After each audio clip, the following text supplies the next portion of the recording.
Bueno, imaginemos la escena por un momento. El alcalde de Las Vegas, sentado en su despacho, mirando unas proyecciones financieras millonarias. Claro, con los márgenes de beneficio perfectos impresos sobre la mesa. Exacto. Y un diseño arquitectónico impecable para un nuevo estadio de béisbol. Levanta la vista, mira al directivo de Hollywood que le está presentando todo esto y con una frialdad absoluta le suelta: esto no es Dayton. Madre mía. Una frase y proyecto fulminado. Fulminado en el acto. Un proyecto multimillonario muerto en la sala de juntas. ¿Y cuál fue el gran error de este ejecutivo superpoderoso? Pues olvidar por completo que el cerebro humano no compra hojas de cálculo. El cerebro humano compra narrativas. Antes de continuar, no olvides suscribirte al canal y activar la campanita para no perderte ningún libro como este. Y esa es precisamente la gran fantasía del mundo corporativo moderno. O sea, el creer que las decisiones importantes se toman en un vacío de racionalidad matemática pura. Sí, esa idea de que la lógica aplastante de los datos fríos va a hacer todo el trabajo duro por ti. Totalmente. Pero la realidad biológica, como demuestra ese fracaso tan estrepitoso en Las Vegas, es que la lógica pura suele generar resistencia en lugar de convencer. Y por eso hay tanta expectación con la inmersión profunda de hoy. Para toda la gente que nos acompaña, bienvenidos. Hoy tenemos sobre la mesa unos materiales absolutamente fascinantes. Principalmente, vamos a explorar la ciencia destilada en el libro Storytelling para el éxito de Peter Gaber. Publicado por Empresa Activa, por cierto. Eso es. Y fíjate que me resulta muy curioso que la misma portada del libro ya te está lanzando un mensaje sutil. Porque, a ver, en lugar de mostrar el típico maletín de negocios o un gráfico con una flecha hacia arriba, muestra simplemente la silueta de alguien con un pico, excavando. ¿Sabes? Nos está diciendo visualmente que la persuasión es un poder primitivo, algo casi oculto que la humanidad necesita desenterrar. Exactamente. Y además, vamos a cruzar este análisis con un artículo muy revelador del blog Visual Mapping sobre una anécdota histórica, casi de película, de Bill Clinton. La combinación es excelente, la verdad.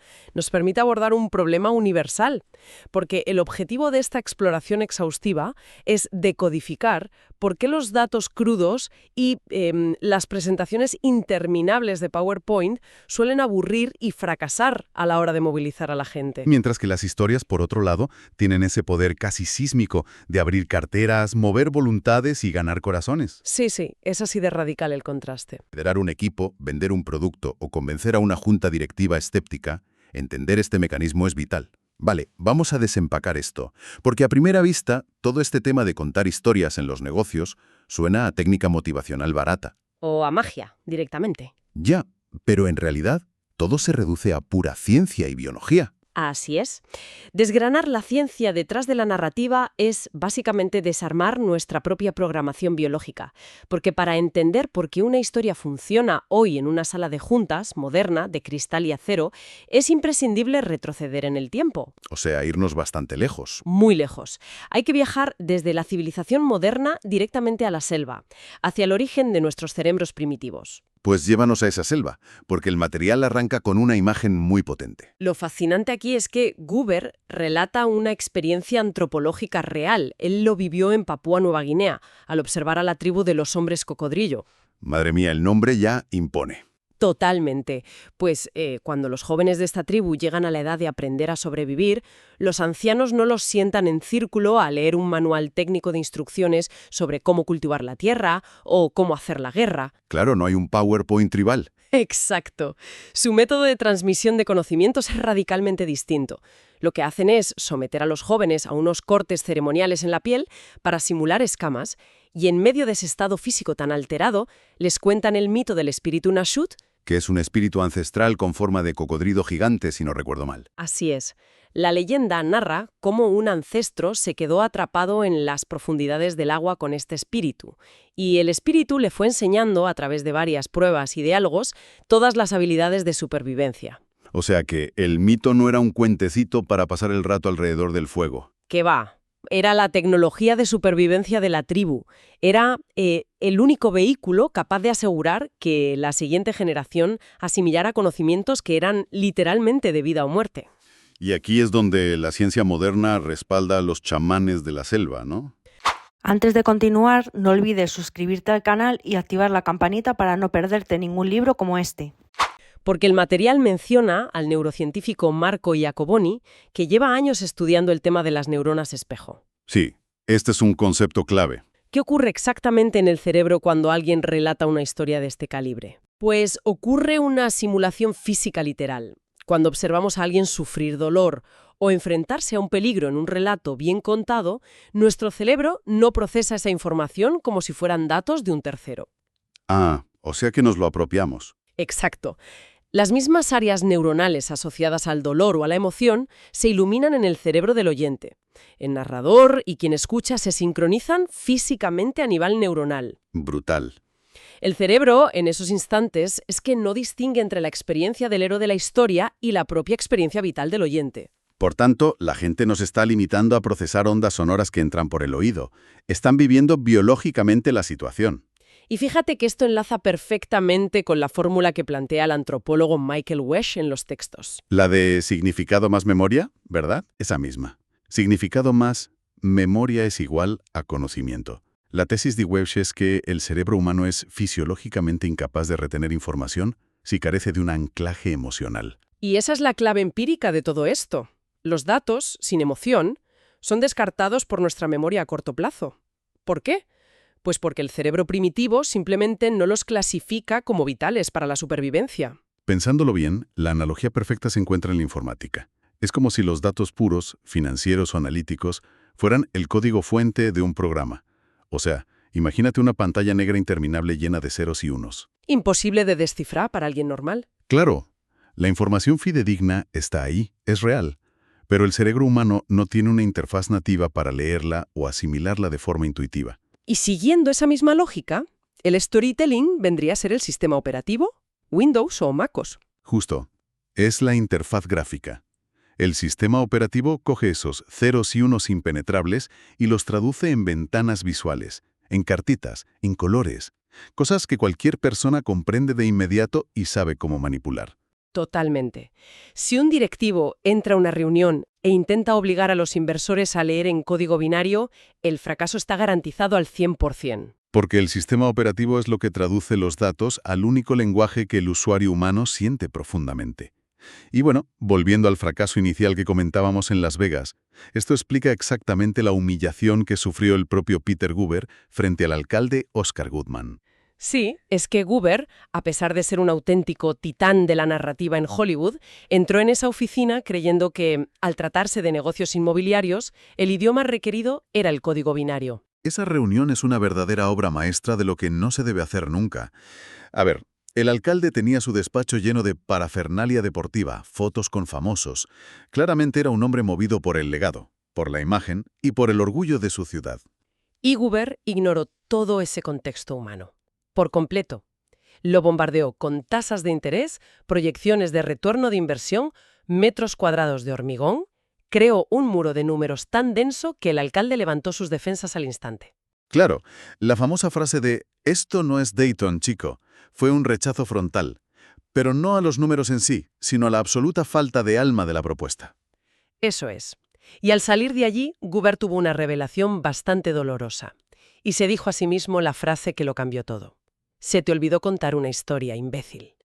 Unos años antes, Guber se había enfrentado a un reto aún peor y había triunfado usando precisamente el sistema operativo correcto. Sí, la situación en Dayton era telita. Era una zona urbana severamente deprimida. O sea, ningún analista financiero en su sano juicio habría invertido un céntimo en construir un estadio allí, si solo miraba los números del presente. Así que Guber no vendió el presente, vendió una visión. Exacto. Utilizó la carga emocional de la película Campo de Sueños. Logró instaurar en la mente de las autoridades locales ese lema mítico de «si lo construimos, ellos vendrán». Y logró que una ciudad entera visualizara su propio renacimiento urbano y cultural. Ahora bien, introduzcamos un matiz crucial aquí, porque surge una duda muy lógica. Pero, ¿no es peligroso basarse solo en historias? Al final del día, a ver, si los cimientos financieros de ese estadio en Dayton no se sostienen, Por mucha inspiración que genere la historia del campo de sueños, el proyecto acaba en quiebra y destruye la economía de la ciudad, ¿verdad? Es una objeción fundamental, y los materiales la aclaran sin dejar lugar a dudas. Antes de continuar, no olvides suscribirte al canal y activar la campanita para no perderte ningún libro como este. La historia jamás reemplaza los datos, ni altera la gravedad de la realidad económica. Si el proyecto no tiene viabilidad técnica o financiera, revestirlo de un relato épico simplemente convierte al que lo cuenta en un estafador. Claro, humo. Vender humo. Exactamente. La función de la historia es actuar como el vehículo de entrega. Los números, los datos duros y las proyecciones tienen que estar presentes y ser súper sólidos. Pero esos datos van empaquetados dentro de la visión. O sea, la narrativa derriba el escepticismo inicial y genera esa voluntad de actuar. Y luego ya, la hoja de cálculo justifica y sostiene esa voluntad racionalmente. Eso es. Es el envoltorio que permite pasar la aduana del cerebro racional. Y eso nos conduce de lleno a diseccionar cómo se construye ese envoltorio con precisión casi quirúrgica. Porque no nos sirve cualquier anécdota suelta sobre lo que te ha pasado esta mañana durante el desayuno. No, ¿qué va? Existe una anatomía rigurosa para que este vehículo funcione. La arquitectura básica exige una estructura tripartita que es irrenunciable. Reto, lucha y resolución. ¿Correcto? Esta estructura opera bajo el principio psicológico del caballo de Troya. Aquí es donde se pone realmente interesante. Porque para cualquiera que deba enfrentarse a una audiencia hostil o muy distraída, esta metáfora del caballo de Troya ilustra a la perfección cómo eludir la resistencia. El propósito es esconder una directriz, lo que llamamos una llamada a la acción, dentro de un envoltorio emocional que parezca inofensivo y que sea cautivador. Hay un caso extremo en el libro que lo explica genial. ¿El del río Colorado no? Ese mismo ocurre durante una expedición de rafting por los rápidos del río Colorado. En las balsas viajaban ejecutivos alfa, gente muy agresiva en los negocios, figuras como Mark Shapiro de ESPN o el famoso Tony Robbins. Menudo grupo. Sí, imagínate. Y claro, estaban inmersos en una mentalidad pura de fiesta y ego, ignorando olímpicamente todas las normas de seguridad del guía. A ver, si el guía de la expedición, Richard Banks, hubiera detenido las balsas para leerles un manual de prevención de riesgos laborales aburrido con estadísticas de ahogamientos, esos ejecutivos se habrían reído en su cara. Sin la menor duda, habría generado burla generalizada. Así que Banks fue más listo.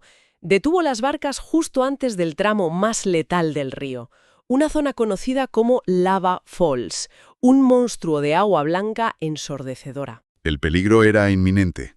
Y frente a ese abismo, en lugar de echarles la bronca, les relató la antigua leyenda de un faraón egipcio. Les contó que el rey, huyendo desesperado de sus propios perros rabiosos, llega a la orilla del río Nilo sin salida. Y entonces un cocodrilo gigantesco le ofrece llevarlo a la otra orilla a salvo. El dios Sobek. Exacto. El animal resulta ser Sobek, el dios del agua, quien le advierte al faraón que la única forma de sobrevivir es mostrando una reverencia y un respeto absolutos hacia el río y sus reglas. ¡Qué maravilla! La llamada a la acción estaba ocultísima dentro de la madera del caballo de Troya.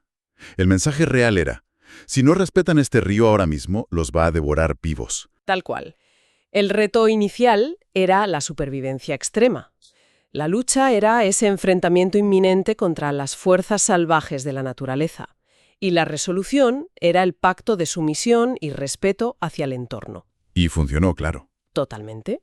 Los empresarios, que estaban completamente hipnotizados por la tensión del relato, asimilaron la advertencia sin decir ni pío. La arrogancia desapareció de golpe, acataron todas las instrucciones y lograron atravesar la cascada sin una sola víctima. O sea, la narrativa consiguió bajar todos sus escudos. Pero claro, diseñar el chasis del caballo de Troya es solo la mitad del trabajo. Ese vehículo necesita combustible para arrancar y moverse por la mente de la audiencia. Y el análisis desgrana 4 combustibles emocionales esenciales. Vamos con el primero, porque me parece que rompe bastante con la idea tradicional de buscar siempre la perfección. Habla de la necesidad de héroes auténticos, héroes vulnerables. Sí, a menudo en la comunicación corporativa vemos que se intenta presentar a la empresa o al producto como una entidad infalible y gloriosa, ¿verdad? Sí, la típica empresa sin fisuras. Pero lo que realmente activa el transporte emocional en el cerebro no es la perfección, es la vulnerabilidad. La audiencia necesita ver al héroe sufrir un poco para poder decir, ostras, yo también he sentido esa impotencia alguna vez. Y el libro lo ilustra con una historia que, al leerla, resulta inicialmente muy dolorosa. Antes de continuar, no olvides suscribirte al canal y activar la campanita para no perderte ningún libro como este. Goober cuenta que estaba observando por la ventana a un niño en Boston, un niño con parálisis cerebral, que intentaba aprender a montar en una bicicleta adaptada, una de 6 ruedas. Una escena muy dura. Durísima. El niño pedaleaba, perdía el equilibrio y caía al asfalto, una y otra vez. Y mientras tanto, su padre lo observaba desde la acera con los brazos cruzados, negándose en rotundo a levantarle. Y desde fuera parece una crueldad intolerable, la verdad. Hasta que comprendes el cuadro completo. El padre sabía perfectamente que si intervenía y lo levantaba, le estaba robando a su hijo la capacidad de ser el agente de su propio rescate. Uf, qué potente. Y finalmente, el niño, temblando por el esfuerzo enorme que estaba haciendo, logra estabilizarse y avanzar él solo. El intercambio de miradas entre el padre y el hijo en ese instante es el triunfo definitivo. Es que cualquiera que escuche esta historia de resiliencia baja las defensas de inmediato, porque conectas directamente con la fragilidad humana fundamental. Pero claro, aquí lanzo una pregunta. Tener un protagonista vulnerable. A ver, carece de impacto si no existe un peligro real acechando, ¿no? Si este niño no tuviera la gravedad que vencer, la historia sería superplana. ¿Un héroe tiene que ser siempre simpático o moralmente intachable? No, en absoluto.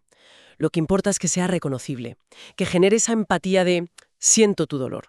Y sorprendentemente, el texto muestra que Goober aprendió sobre la creación de este segundo combustible, que es el drama y la tensión, en un lugar rarísimo, en la casa de Michael Jackson. Esa anécdota es alucinante. Una lección de negocios en el lugar más surrealista imaginable. Literalmente.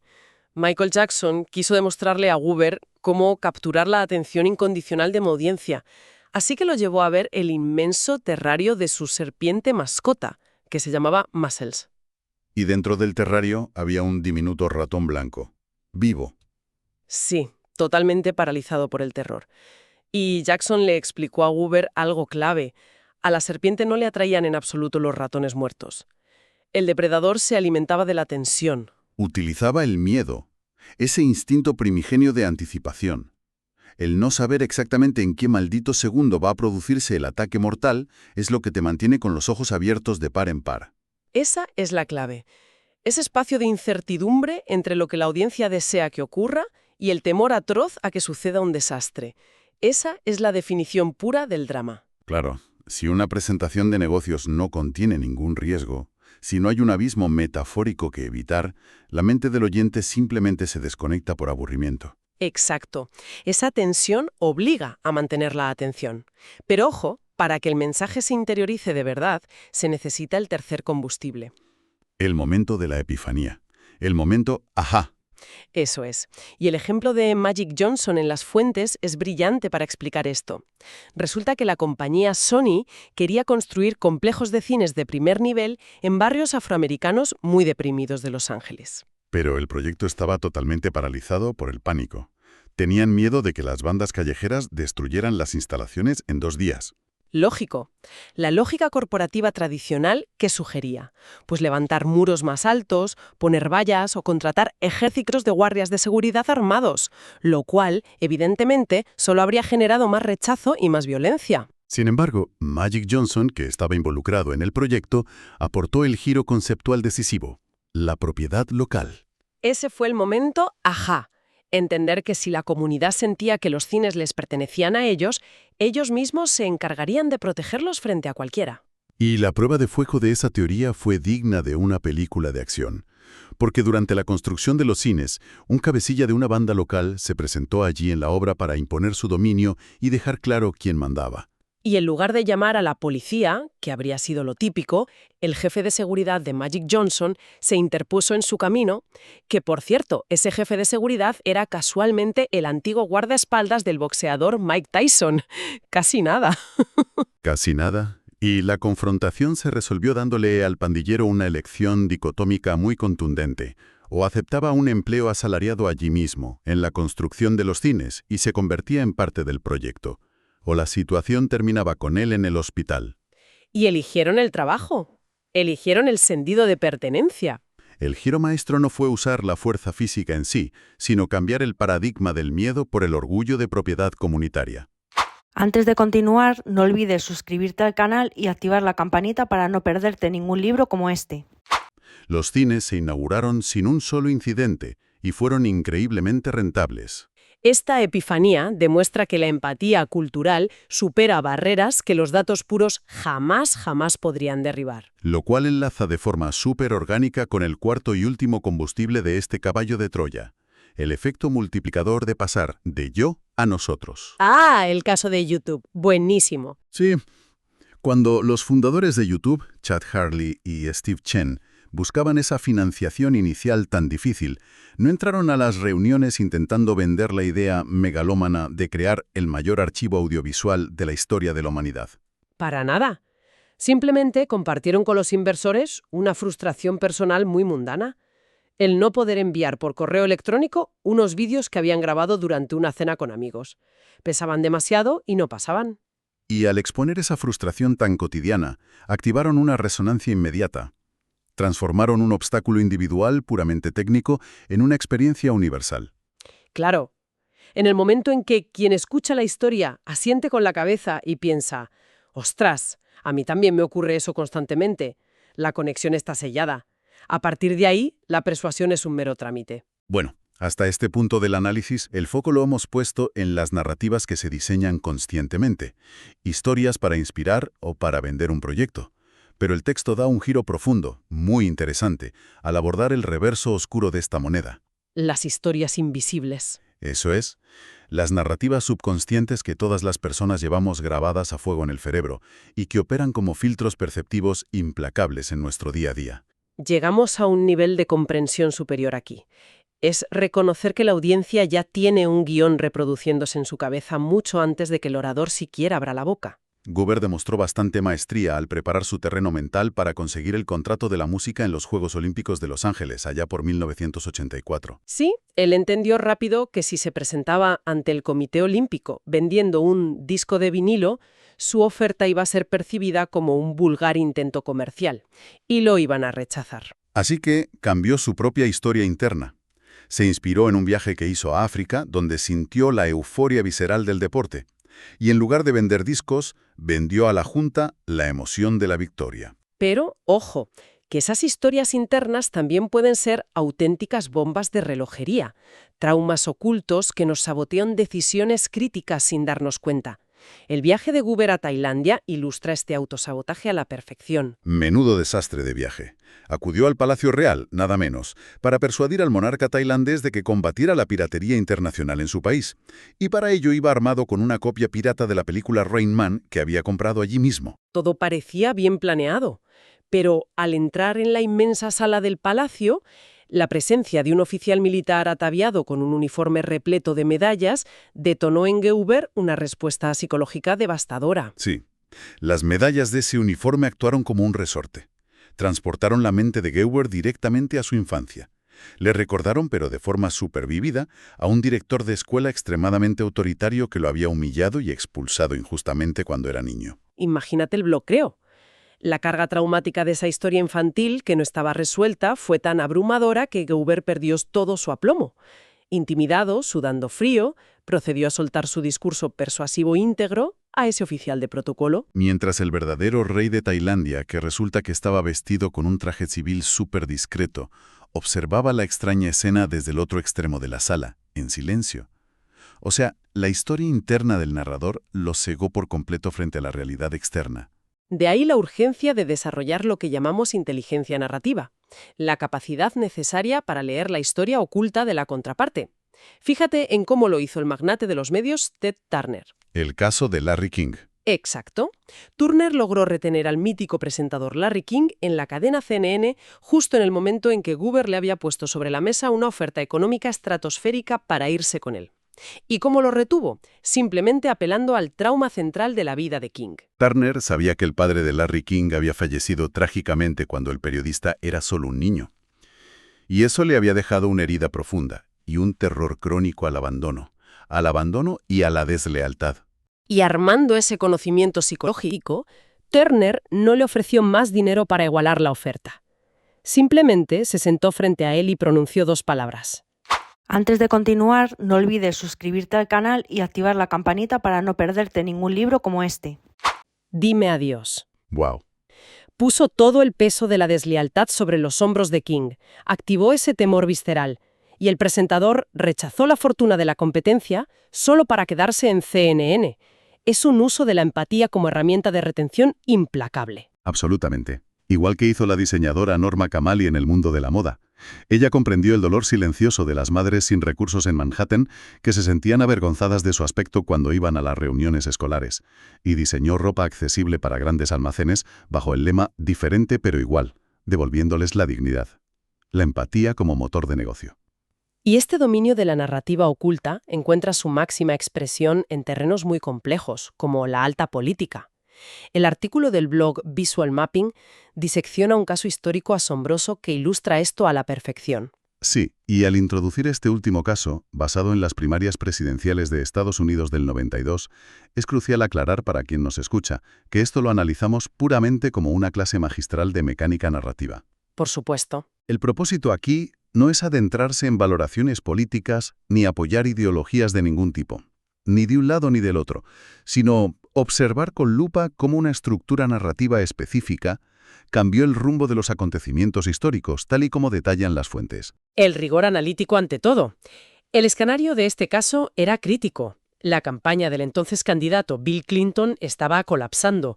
Los fondos habían agotado casi por completo, los apoyos se desvanecían y el abandono de la carrera electoral parecía inminente. Estaban contra las cuerdas, y ante este precipicio, Clinton contactó de urgencia con Peter Guber, en Hollywood, para pedirle auxilio financiero. Y la genialidad reside en que Clinton no desperdició ni un segundo valioso en enumerar encuestas estancadas, debatir políticas fiscales o rogar caridad institucional. Leyó a la perfección a su interlocutor, sabía que hablaba con un alto ejecutivo del cine y lanzó un puente emocional usando el lenguaje nativo de Hollywood.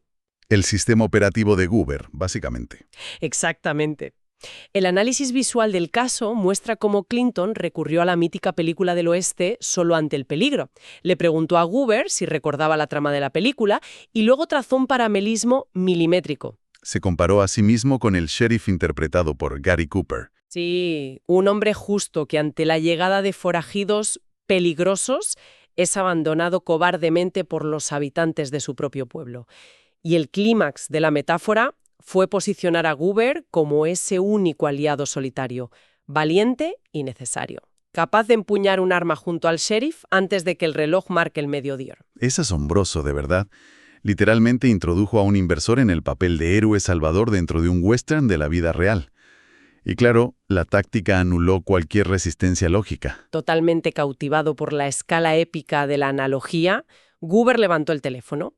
Repitió esa misma narrativa de Solo ante el peligro a sus influyentes contactos en la industria del entretenimiento y en cuestión de horas recaudó los $90.000 necesarios para mantener la maquinaria electoral en marcha. O sea, la campaña revivió no gracias a una inyección de argumentos racionales o de política pura, sino a una transfusión de mitología cinematográfica directamente en el sistema de creencias de los donantes.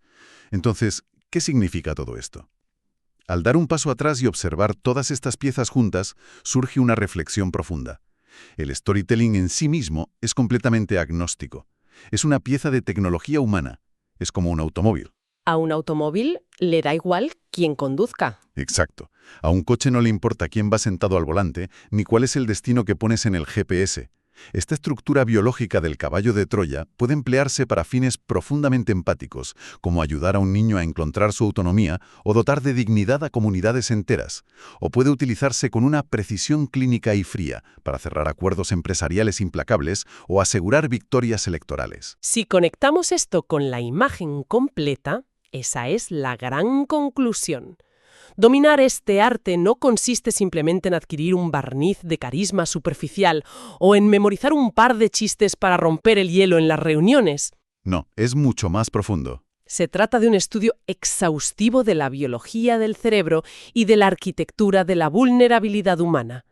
Quien domina la narrativa asume el control del sistema operativo de quienes le rodean. En resumen, el mensaje central que destilan todos los documentos que hemos analizado hoy es que la era de descansar exclusivamente sobre los fríos pilares de las hojas de cálculo ha terminado.